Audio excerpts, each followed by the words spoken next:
Let's start. Hi everyone, my name is Aya Shamli. I am a manager at Deloitte, Tunisia. I work a lot on managing projects on entrepreneurship and innovation in Tunisia, but also in other countries in Africa. Very happy to be part of this webinar. We will be talking about an important topic that is decision making.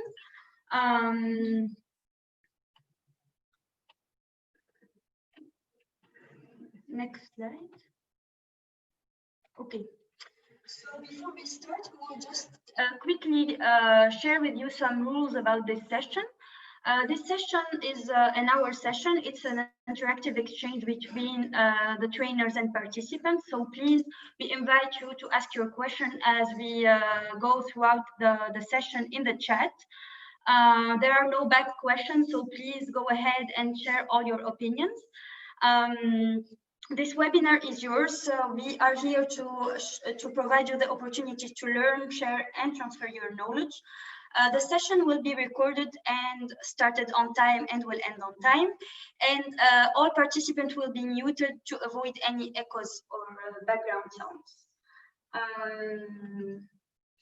I am pleased to have my colleagues Ines Hashsaid and Umayma co-moderate this session with me.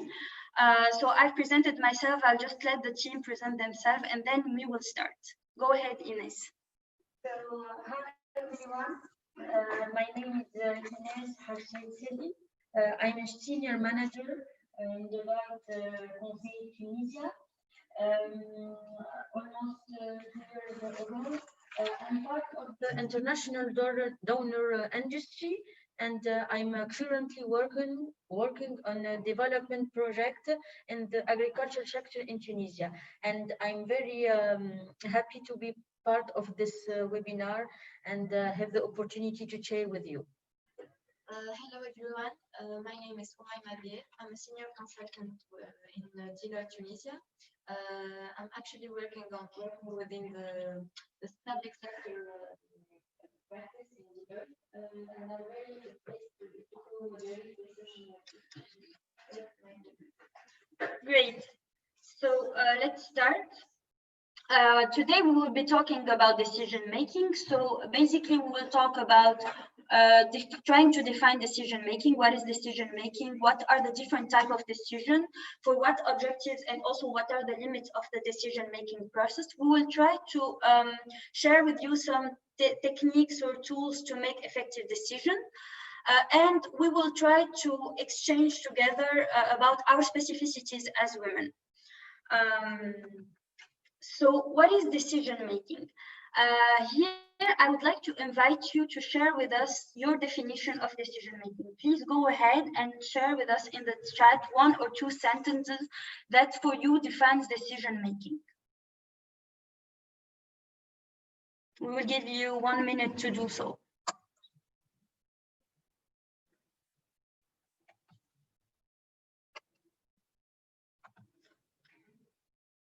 So I see making a choice, right? Creating pros and cons before an action. True, yes. Any other suggestions?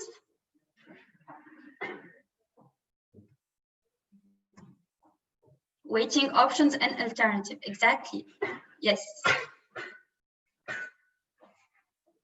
Other suggestions?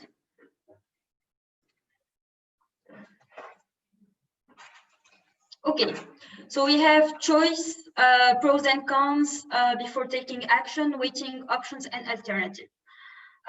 That's true, that's accurate. There are several definitions of decision making, but if we had to provide maybe a dictionary decision making is a process of examining your possibilities option, comparing between these options and choosing and implementing a course of action. It's also associated with choice, it's associated with courage, with advancement. Whenever we make a decision, we are ready to move forward. What's interesting to know is that we make a lot of decisions in our day-to-day life. Actually, according to a study, the average person makes an eye-popping 35,000 choices per day at different levels and in different contexts. Most of the time, we take decision without even being conscious of this decision. This decision could be in several contexts. In a personal context, for example, we take decision about our lifetime partner, we take decision about our children, our parents, we take a decision to buy something. We take a decision also when we operate within an organization or at a professional level. For example, we have to take a decision that is requested by our partner. We need, for example, to recruit a new employee, to diversify clients, to launch new products. Also, there are some decisions that we have to take because there are some changes or evolution in the ecosystem. The most accurate, I think, maybe example is the COVID-19 pandemic that came and forced us to adapt or make a new decision or a set of decisions. In any ways, whenever we make a decision, the objective is either to solve a problem, to evolve as individual, both personally or professionally, or to just move forward, to change, to evolve. About decisions, so well, friends, what's important to know is that some decisions are easy to make. For example, when we have to choose what to eat or what to wear in the morning or where to dine, these are very simple decisions, because even if we don't make the right decision, we can catch up later and it's not very impactful. Some decisions, however, are quite important. For example, choosing a partner, deciding to stay in our home country or live abroad, or choosing between two career paths. That's why we need maybe to be more careful, to take more time to take such a decision, because the risks are more important. It's not decisions that are quite reversible. So we need to pay a lot of attention when making this decision. When we are operating in a corporate environment, when we are part of an organization, there are categories of decisions that are usually defined by the organization that we work with. The three main categories of decision are strategic decisions. Strategic decisions are usually made by top management. It's decisions that are very important and long-term. It's decisions that are important because when we make it, usually it's very difficult to reconsider the decision, and also there are some level of uncertainty about the decision. For example, when top management of a company decides to purchase another company, to do a merger or acquisition, this is a strategic decision. There are also administrative decisions. It's medium-term decisions that have low frequency and also have some kind of uncertainty. The level of decision depends on the function. For example, the director of the HR department or the director of the financial department would make such decision. An example would be, for instance, recruiting a new manager. Third, there are operational decisions or what we call routine decision. It's short-term decision. We make it every day when we go to work. We have many information about this decision, so there are no uncertainty about it. We can change it, and it's very decentralized. For example, when we have to choose a meeting date or time. Anyways, whether it is in general context or in an organization, decision making can be very challenging because, and mainly because, for many reasons, but mainly I think because there are several variables or factors that affect this decision. It's internal and external factors. I will cite some. These are not all the factors. There are many others that are not in this slide, but I'll just try to talk about the ones that I feel more important or most important. First, it's time and pressure. When we take a decision, usually we have a limited time, we have a deadline, and also we have some kind of pressure about taking such decision. Second, it's risks and rewards. Whenever we make a decision, we always think about the risks of this decision and the rewards or outcomes of these decisions. Usually, when the level of risk is more important, it makes the decision more difficult, and also when the reward is very impactful. For example, when we take a decision that will just change our career path, or that will just change the whole orientations of the company that we evolve in. Third, the resources. So when we make a decision, it's very important to think beforehand about the resources that we have to implement this decision. For example, if we want to launch a new product, we need to think about whether we have the budget, we have the human resources that will be supporting this new decision that we will be making. This is very important, especially when we are in a corporate, or when we operate in an organization. Also, we have to think about two things that for me are interrelated: priorities, goals, and value. For priorities, we need to, before we take a decision, or when we think about a decision, we need to check about the level of priority of the decision. Is it high priority? Is it medium priority? Or is it just low priorities? And this will really help us, for example, figure out whether we need to make the decision now or just wait until maybe next year. Last, and I think it's the most important part, we need to make decisions that align with our goal and values. And this is really important at an individual and professional level. We need to think about our goals, our values, our integrity as person, but also about the values of the organization and the mission of the organization that we work with.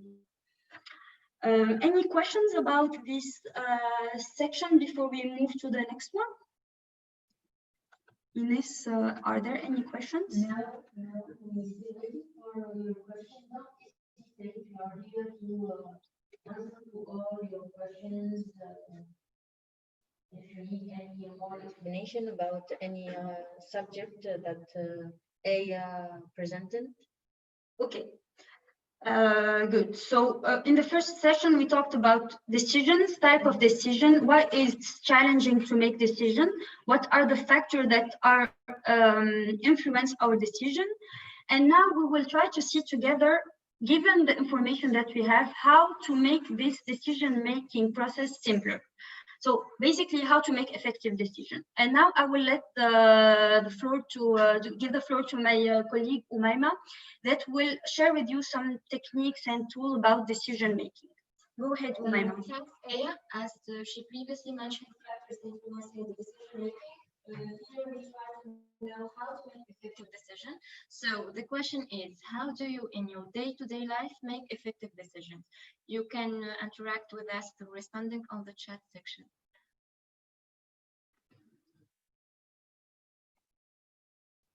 So please,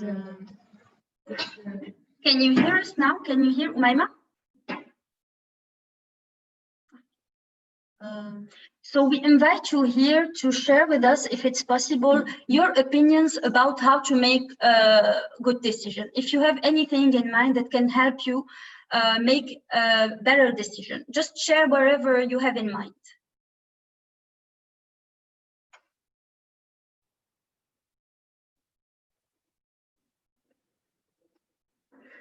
Any suggestion about your insights or your inputs about how to make good decisions? Accurate information, yes, that's definitely true. List the pros and cons of a decision, yes, that's also very important. Anything else? just think to your last situation and yeah, well research and maybe consultation. Yes, both research and consultation can be very helpful in making decisions. So Elizabeth is saying, depending on an issue to decide, appropriate consultation with peers may be needed, including assessing the acceptability and risk. That's also true. You need to have fact which will help you to make a decision. Yes, don't rush. Yes, it's important to take enough time needed, the time needed to take the decision, but also it's important not to wait too long. I agree.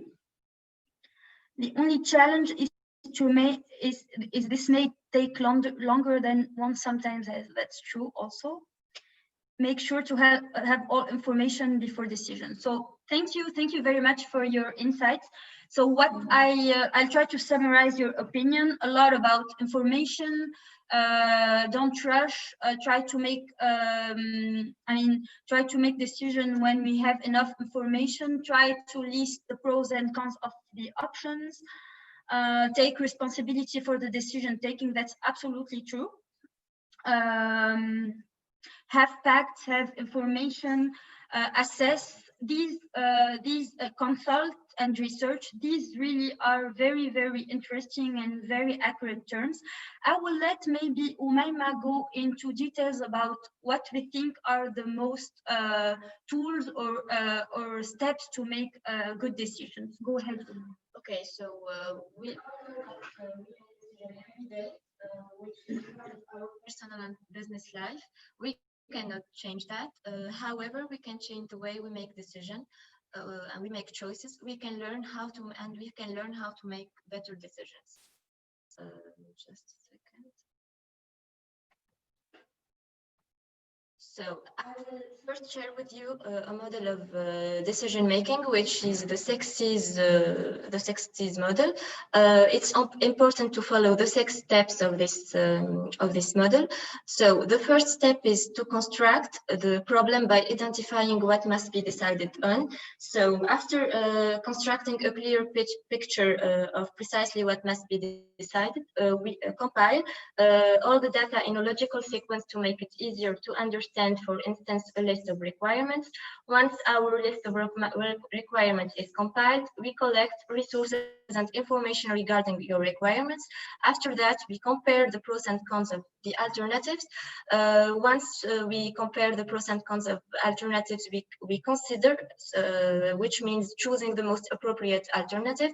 And the last and most important step is to commit to the decision and go through with it. So here we will share some decision-making tools. We will start with classic methods such as the decision-making matrix, which is a tool that helps the business analyst and interested parties to evaluate all the options with objectivity and clarity. The decision matrix includes a list of values in columns and rows that help to rate, analyze, and identify the performance between the given sets of information and values. We start by choosing our selection criteria, then we put in place our weighting scale according to the importance of each criteria, and then we assign a score to each option, to each criteria in each option, and the overall score for each option is then calculated, and the option with the highest score is selected. Another classic method is also used, which is the pros and cons exercise. This exercise consists of listing the pros and cons of our choices, and then we choose the option with the more pros. We have also other classic methods of decision making, which are more used in our consulting business, such as committees and vote. In this methods, we involve people in the decision making because the decision must be carried out by the majority of people. I think Aya may have something to add to this part.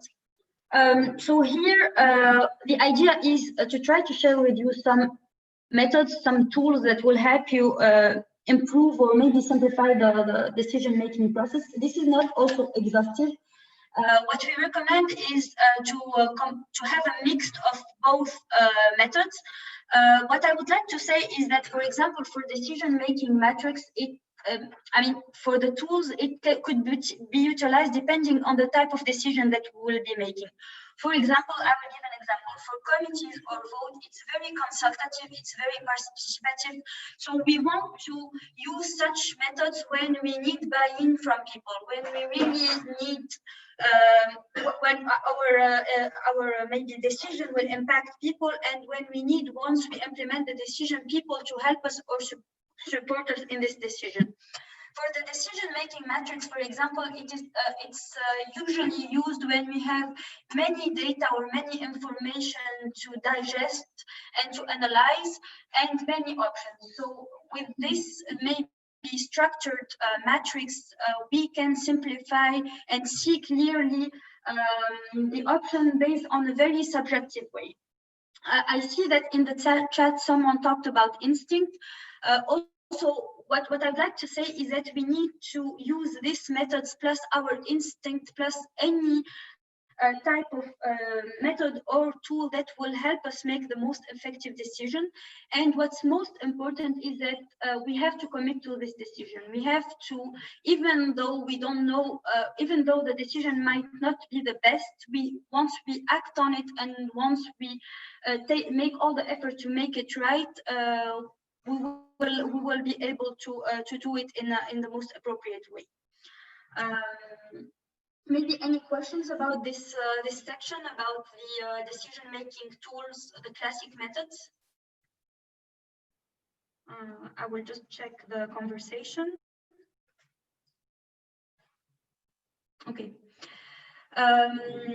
Now we will maybe move to a more, I would say, innovative or new methods of decision-making. As you know, now we are in a constantly changing or evolving environment where any person or any organization need to innovate in order to survive.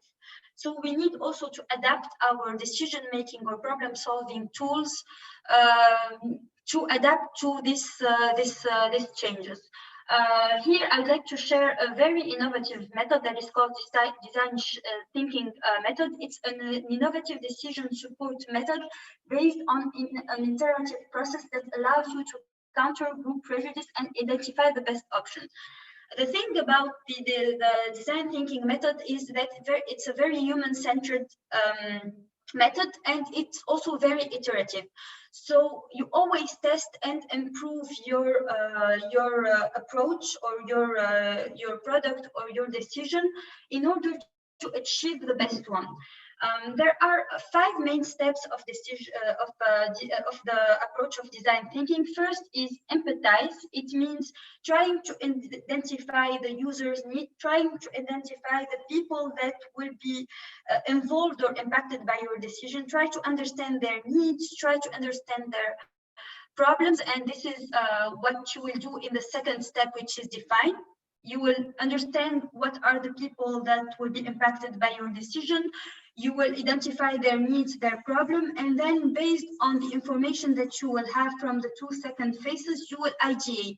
You will challenge assumption. You will try to create alternatives and idea that after will be transformed in a prototype. And then you will be testing the prototype, trying to test with the users that you identified in the first step.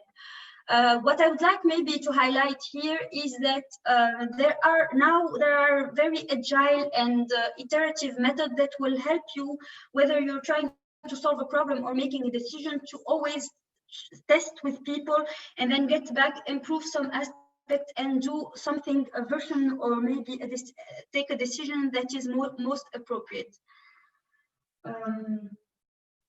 Also, what's important to know is that there are several technological tools that now are very helpful in decision making, such as business intelligence, dashboard, data science.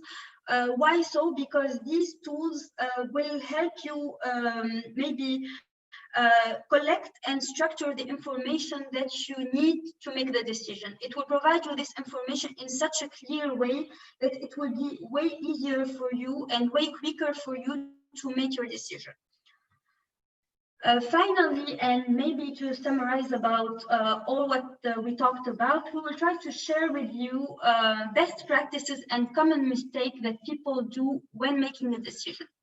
So about best practices, the first thing, and I think it was also mentioned in the chat, is to trust your instinct.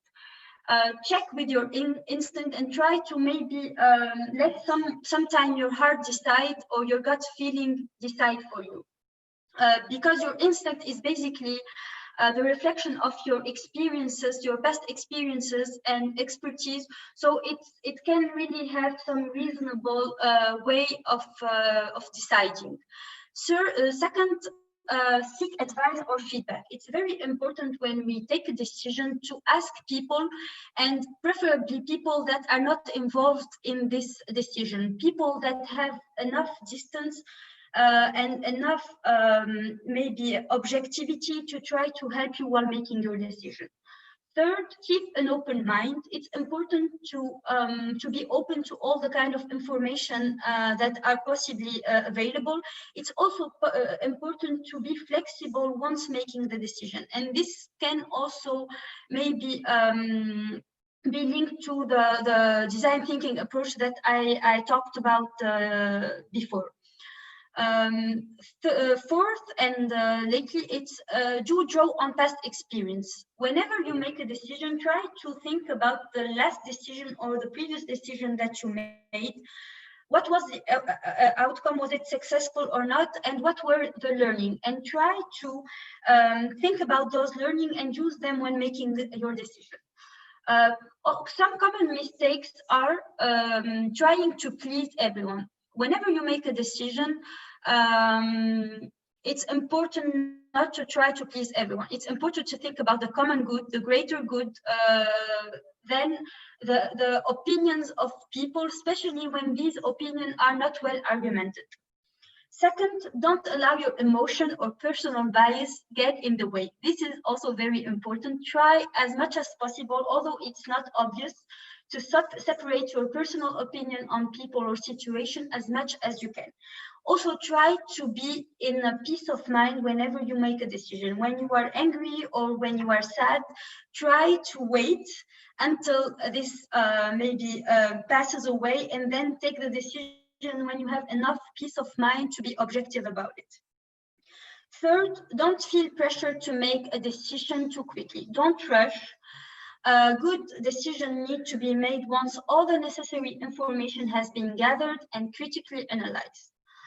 But at the same time, and this is the last maybe point, don't procrastinate. Don't also take too much time, or don't maybe try to say, okay, I will take a decision tomorrow. Try to stick to a deadline and try to take the decision and just do it.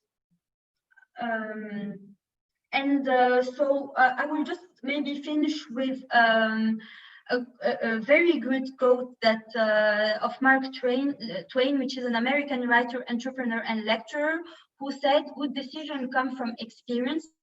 Experience comes from making bad decisions." What I'd like to say here is that actually we cannot guarantee that we will be making the best decision possible. There are always ways to improve. We will always be doing a bad decision. What's important is to learn from the decision, to learn from our experience, and to improve ourselves. So now maybe over to you. I would like maybe to know more about your feedbacks, about what did you learn from this exchange? Do you have any suggestions? Do you have any questions? So please feel free to send us in the chat your opinions or your suggestions and questions.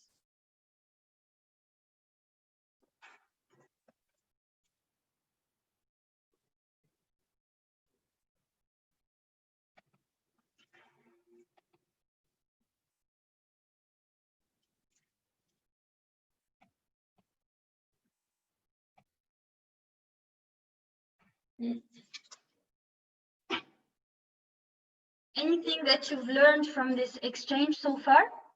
Anything that may be a highlight that you will use or you will practice in your day-to-day life, whether it is at a personal or professional level?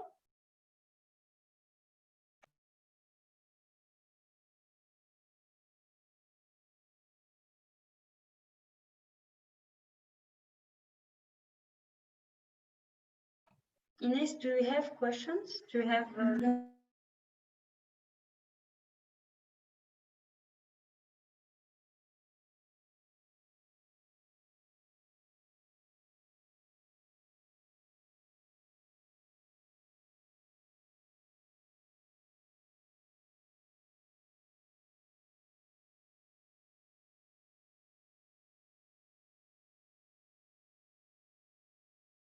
So I have a question that how can we deal with decision where many people have to approve and they are delaying? So I think what's important is maybe not to decide on things that are not in our realm of authority. For example, if you need to share something with your manager and you cannot decide unless you have a feedback from them, it's important to just wait. You can follow up by an email to let them know about the importance of or the deadline of this decision. But this is, I think, the only thing that you can do. This is it's important to know our limits in terms of authority, and if a decision needs more validation, we need to wait for the validation and just inform the person that needs to provide approval or validation all the information that they need to know about maybe the deadline, the importance of the decision, and let them maybe take their responsibility. I hope I answered the question.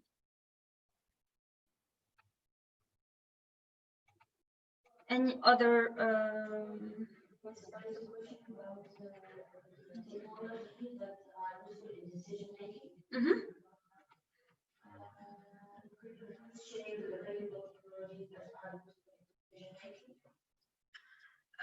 There are many technologies. Google has many interesting tools, dashboards. There are also several enterprises, ERP enterprises, resource planning system. I think IBM has one. All the big tech companies have their own tools. They are all quite similar. It depends on your preferences and maybe also on the cost of these tools. But IBM have one, Google have one, Apple have one, Microsoft have one. So it's available. There are tools that will improve maybe statistics. There are tools such as ERPs for resource planning. There are tools for that will help managers maybe understand their financial situation or performance situation. I can share with you after the session maybe some links to get some interesting and useful tools.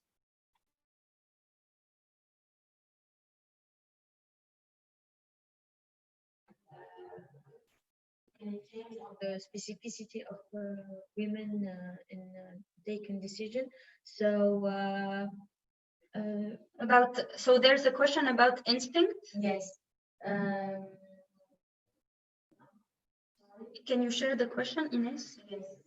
The importance of instinct downplayed this affair bit, and it related well to feminine leadership. Yes.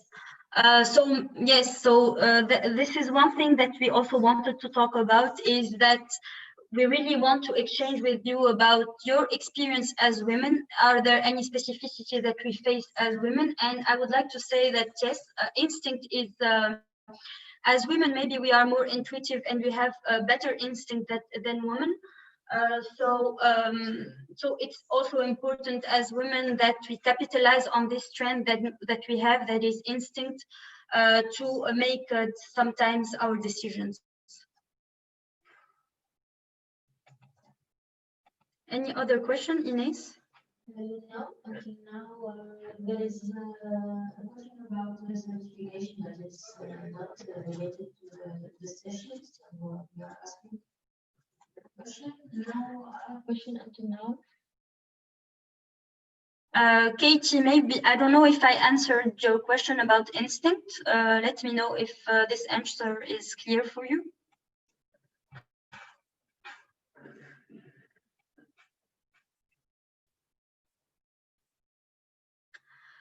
So maybe before we conclude, if you can share with us your experience as women in decision making. Did you face, or did you have to take some challenging decision, and how maybe the fact of being a woman helped or maybe did not help in this decision?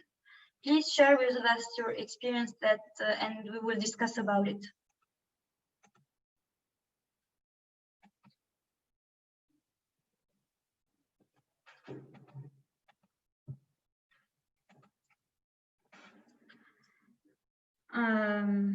Any suggestion? No. Not yet.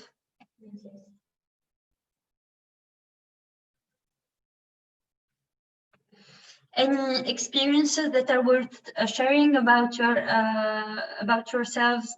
Oftentimes, yes. So oftentimes material instinct have guided my decision. Is this okay? I think yes. I mean, I'm not a mom, so I don't know. I don't know how accurate it is. I will let maybe Ines, who is a happy mom, answer this. Yes, I completely agree with you, Mana, Sisa.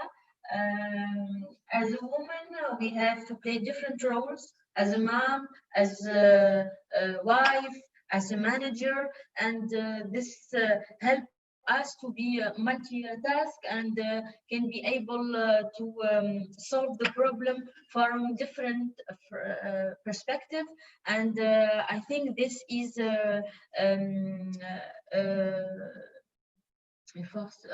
strength, and compared to men who has not the chance to experience all these different roles in day-to-day life. So I think it's an advantage for a woman to be able to have this flexibility and to be more emotional sometimes, and to take care of human more than men perhaps.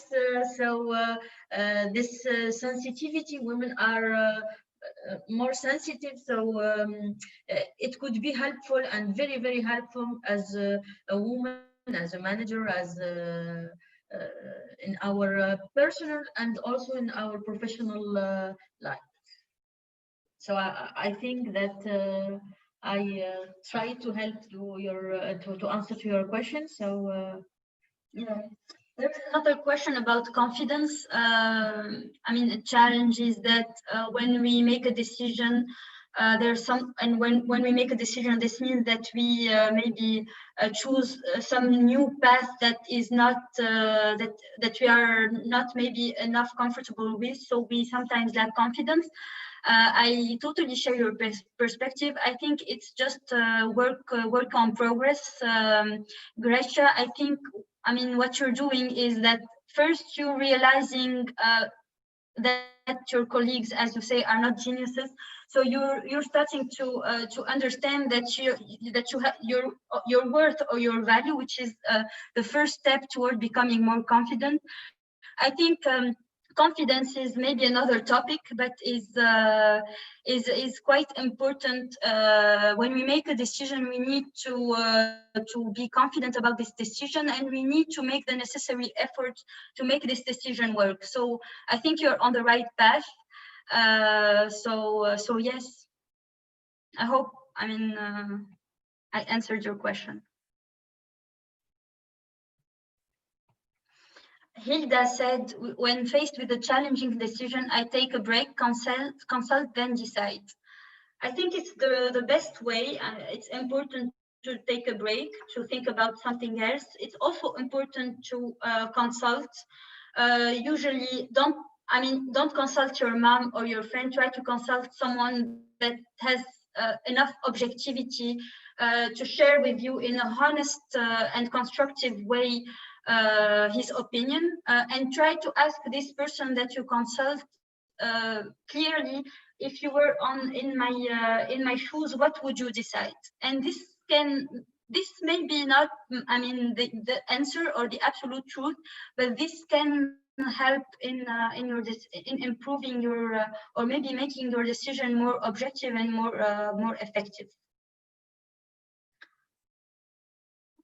Yeah, so Sarah saying that she had to make decision about her career while considering her young children. Again, yes. I'm not a mom, so I'll let Ines answer this question. So yes, as a mom, we had to take a decision in some moment of our career. So I can share with you my own experience. When I used to be a teacher in the university because it gives me more flexibility with my daughters, but I get the opportunity to switch to the consultant sector, and before taking this decision, it was very hard for me because I don't want to penalize my daughters when I will be too much busy in my consultant activity.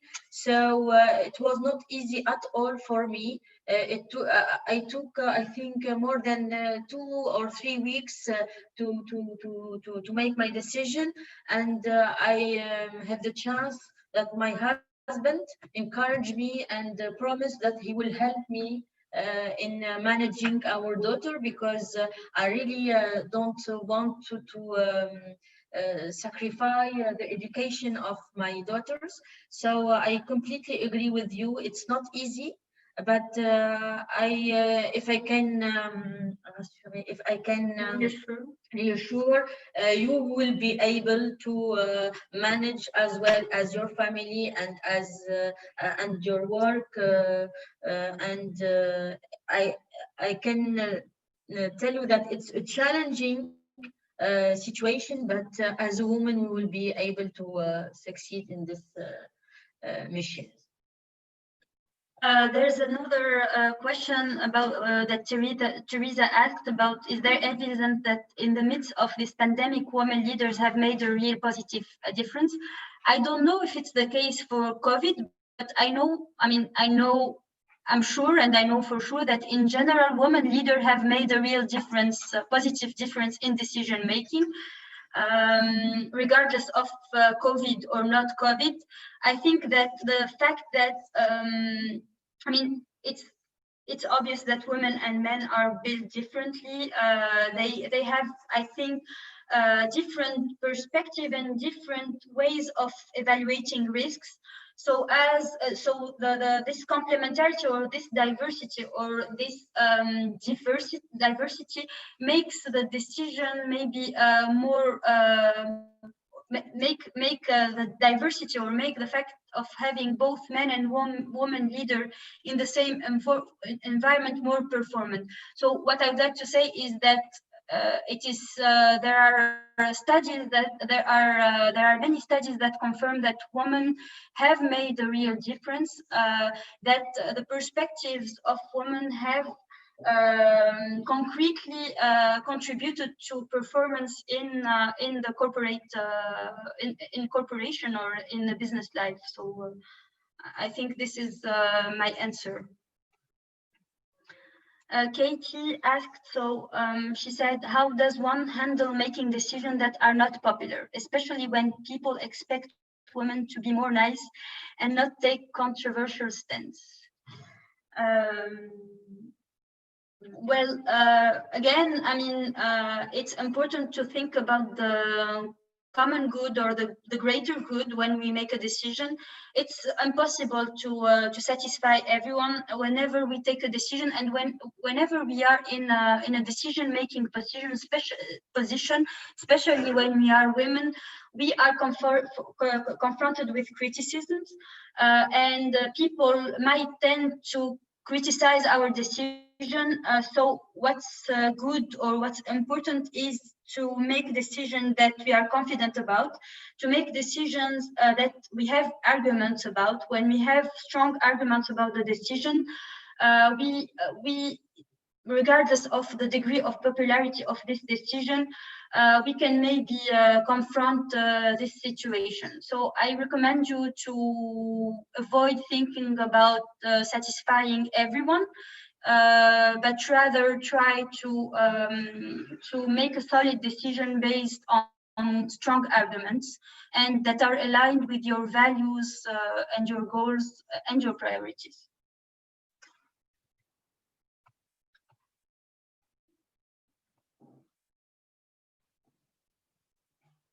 Any other questions, or maybe any other testimonials about your experience in decision making as women? Do you think that as women we have I mean specific strengths, or do you think that it's the same for women and men? Anything that we can as women maybe together capitalize on when making a decision, or maybe when empowering ourselves as decision makers in the corporate environment?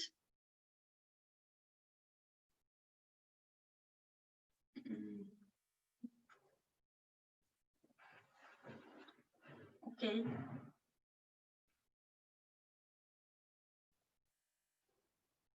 Anything you would like to share, Ines? Maybe? No, it's okay from my side. So it was a real pleasure to be part of this webinar and to exchange with all the participants. I don't know if okay, so there's no other questions. So yes, maybe we can close. yes. Ines was saying that it was a pleasure to be part of this webinar. So thank you for being part of this webinar. Thank you for your interaction. We hope it was useful. Regarding the question about the presentation, Nicole will coordinate to see if okay, so maybe we can take a last question because we still have 5 minutes and then close. Hilda said, are there any skills needed in decision making? Yes, I mean, there are maybe what we've been sharing is there are tools, there are processes that we need to follow to improve our decision-making skills. There are also some characteristics or maybe traits that we need to improve in order to make the decision making. We have to be more confident about our decision. We have to be to have some integrity. We need to have clear values and goals. So yes, there are skills that need to be built on, but also there are tools and processes that need to be followed. I think this is it. So Ines can reiterate that she's pleased to be part of this session. This is actually the last session about this program. We're very happy to be part of it. And thank you very much for your attendance and for your participation. Ines and Umayma, if you can say maybe one word before we close. So again, thank you for your comments, your questions. I was really happy to be part of this session, as Aya said, and still waiting for the next program, perhaps with the women in Africa. Why not? Yes, yes. Same as Aya and Ines, I was very pleased to be part of this webinar, and we will share with you the presentation ASAP. Thank you. Thank you all. Bye. Bye-bye.